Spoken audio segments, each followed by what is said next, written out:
Well, Yep. I don't know if you guys had seen the image that circulated today of the Square Enix, the chief publishing officer and head of the Western branch. I don't know if you guys saw that image. I could find it.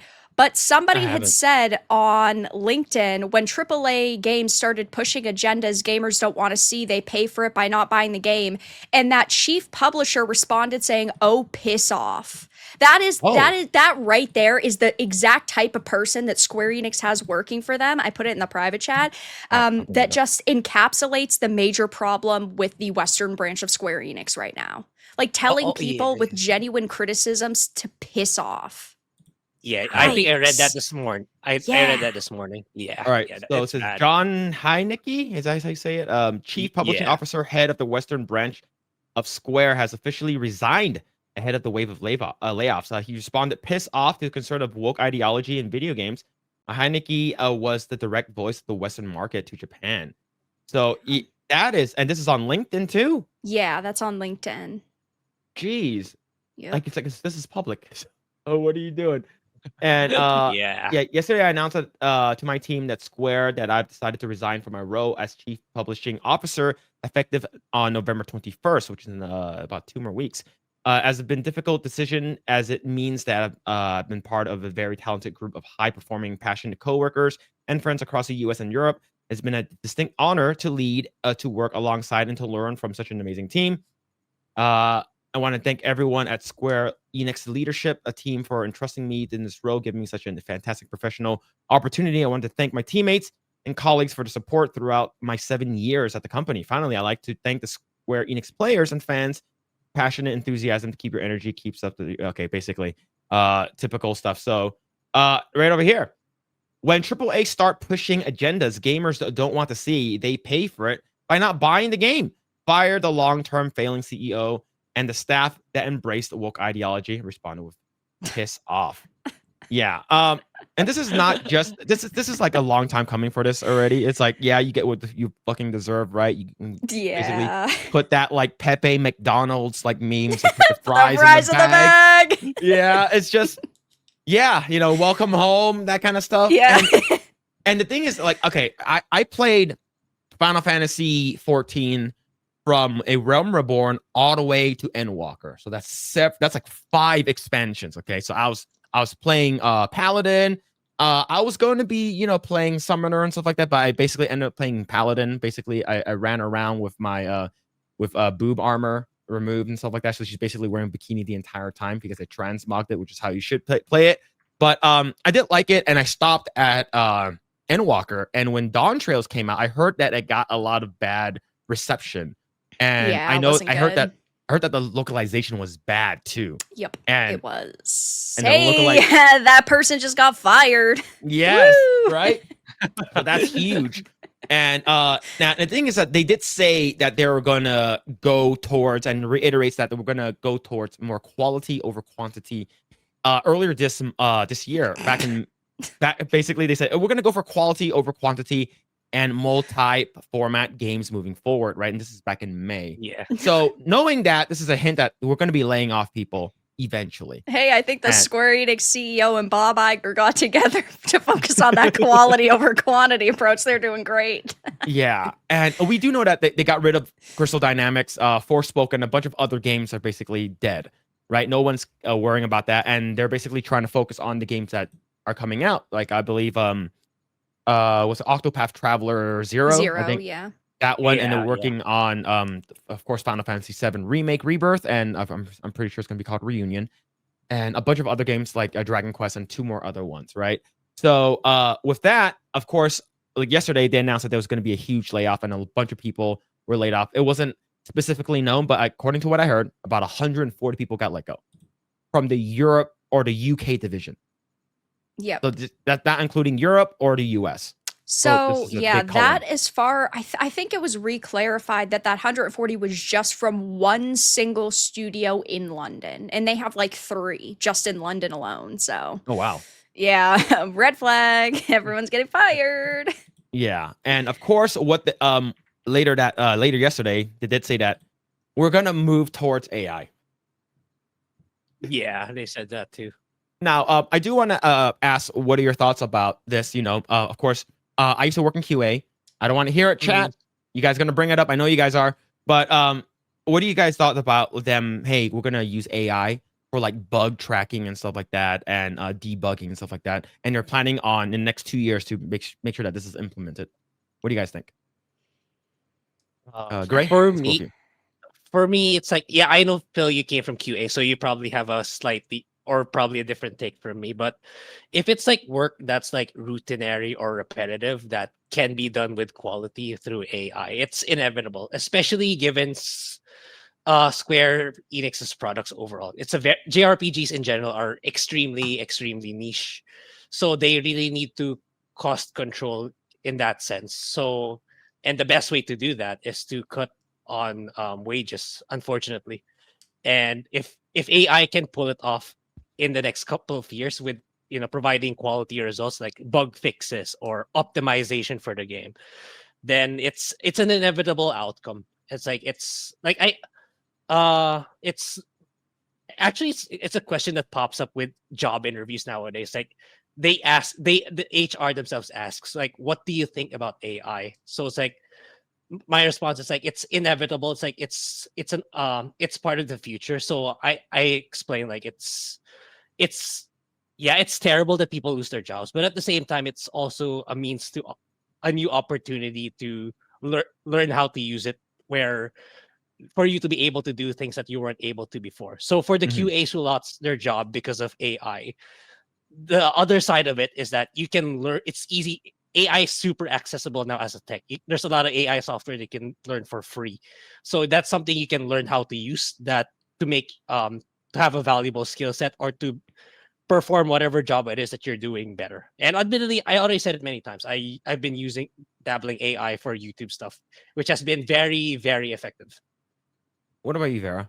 What are your thoughts on this? I think in general, AI is an okay tool. I don't necessarily think that AI should be used as a full-blown replacement, but I guess maybe just because, I'm not a game developer myself, how is this going to even work? How are they going to use AI in QA testing if AI doesn't know what is supposed to be, in the game, or if something's wrong with the game? Like, I saw somebody asking that in chat, Cyborg, and I Mhm. completely agree. Like, how is that even going to work? Like, sure, Mhm. if a game crashes in certain parameters or if something breaks, then yeah, but like, I just, I also, going back to what we were talking about before, am I going to shed a tear for the people that are losing their jobs to AI that are in the video game industry? Not necessarily, but also it's inevitable that AI is going to kill us one of these days. And hey, sooner Yeah. the better, just get it done with.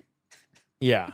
So my thoughts on this is so since I used to work at Activision and Disney Interactive Yeah. For QA, so I've done this for like maybe like 4 or 5 years now. Maybe QA just for a little bit for them, and I did QAing for Guitar Hero and Call of Duty Black Ops 1, and I would say it's very repetitive. It's very in a way it can get very boring, and it gets very tedious, especially if you're testing one thing over and over and over again, right? Yeah, it's more cost efficient to have an Yeah. AI do it than like a person doing the same thing, 800 times in a row during the day. Yeah. Yeah.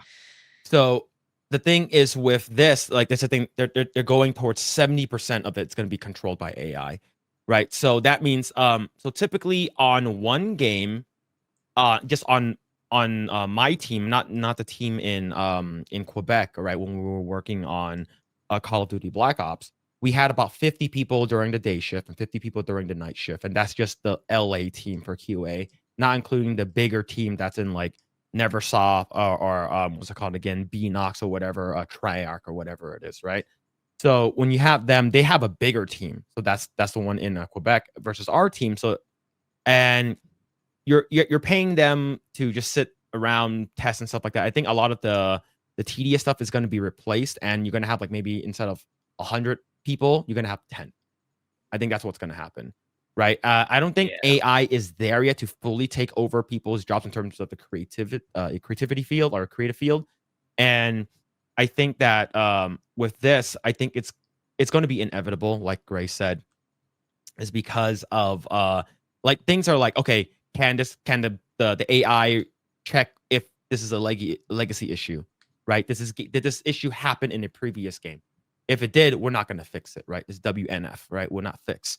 And then if it's not, if it's a game breaking issue, it's like, oh, it's a progression stop, you lose all your data, the game crashes, or from a clipping issue, you're going to need someone to actually test that out, right? A bot isn't going to know. You're going to go to the corner of this map, and between these two buildings, if you jump over this car, there's an infinite fall that you fall through the map, right? Because that's happened in Black Ops 1, right? Yeah. It's like the intro map, like when I was testing it, it's like you jump over this car in this corner of the map, and it's infinite fall. It's a well-known bug.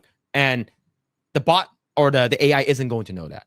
So you're going to have people who are going to be testing that out. But I think that moving forward, like Square Enix already use AI for voiceovers, not voiceovers, of lip syncing, right? Not the cinematic stuff like the where you see like, you know, Cloud dancing with what's it called again? Andrea Rodea, but it's like the regular ones where they're just walking around and they're just talking, right? You're controlling the character, they're talking. That's already done by AI. So they're moving forward to this. I think it's going to trim the fat. It's not going to save them that much money, but it's going to save them money nonetheless. And I think that it's going to be very telling on if this succeeds or not. If it does, every other game studio will do it. Yeah. Yeah. Yeah. So the thing is, but the Layoffs wasn't just QA though. It was Right, no. everything. It was Yeah. everything, including art. Everything in the West. Yeah. Yeah. But I don't know. Vera, did you play Final Fantasy Remake? I did, yeah. Did you like it? I'm not the biggest fan of remakes. You know, I thought both of them were good.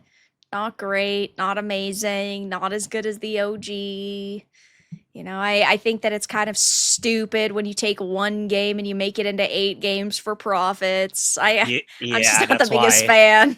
Yeah. That's why. Let's throw I 8 haven't more gotten mini in. games into it, you know? That's what I hated with Rebirth. I'm like, why are we playing Queen's Gambit? Mandatory freaking like what the hell is this? I don't Whoa, want to well, hear that. I hate that. I love hate when Queen's they force- Blood. Oh, Queen's When Blood. they It was a force Queen's me- I Blood. Okay, love Queen's Blood. Queen's Blood. If Okay. they made that into a mobile game, I'd be the most fucking mobile degenerate gamer. All right. I'd swipe Now- my credit now- card. Okay, I do want to ask, did you play Final Fantasy VIII? Yes. What's better? Out of the That remakes? or Triple Triad? Triple Triad was pretty damn good. Yeah. Yeah, the card game. Yeah, it is. Yeah. No, I didn't It play is. Gwent, so people are gonna get mad at me. Gwent is good. Gwent is good. I skipped it. I completely fucking skipped it. I don't People know. were like, I'm the sucker for Queen's Blood.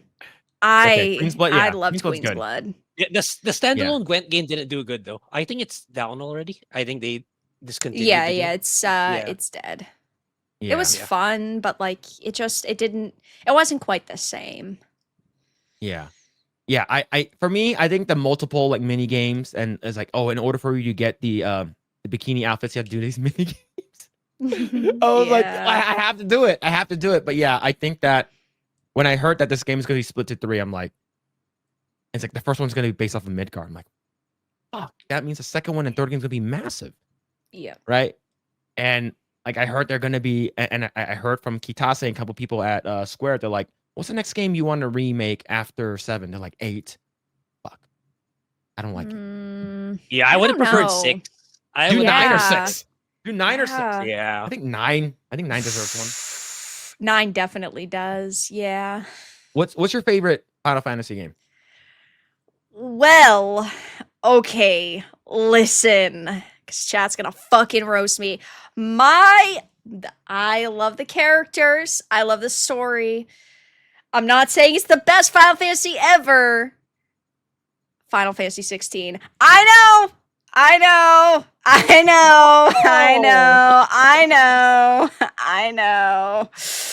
I love Final Fantasy 16. I love Why? this. I love the characters and the emotional depth, but in all seriousness, okay, aside from Final Fantasy 16 because I do love it, my favorite would probably be 10. Okay. My favorite Right. would Yeah, probably that's be the- 10. First one I finished too. 10 was super good. That's the one I need to play. Yeah. I haven't played 10. All right. So like I had a PS2 like way into my adult years, and then like I never got to play it. I do need to play that one. But so I 16 was good, but like you can't go back and play it again. I disagree. I think it has some of the best boss fights we've seen in a game in a hell of a long time. Like because they were the perfect blend of cinematics and action. And sure, yeah, okay. I'll concede it's 50% cutscenes and 50% video game. I'm not Yeah. denying it. Yeah. I'm not. Yeah. I love the characters and the boss fights were really, really cool. Yeah. The boss fights were great. I think the what's it called when you transform into icons, like the icon fights are Yeah, fantastic. I those think are sick. Titan was probably my favorite one. I think Titan was great. I think but yeah, I think the Ultimo one was pretty good too, but I feel like it's pretty linear in terms of storytelling though. Right? Yeah. Yeah, my favorite's 6. So that's 6 is good. Another really good one's 4. 4 It's is been a good long too. time since I played 4, but I probably Yeah, 4 should. is really good. Yeah. But yeah, I think 9 could probably get a remake. I think 6 would be way too much. Yeah, I think 9's like the most palatable to normies, Mhm. I'd say, out of the next ones. So Thanks for checking out this segment from the Project Eggroll podcast. Make sure to catch us live every Saturday at 7 p.m. Also, be sure to subscribe, and we will see you all there.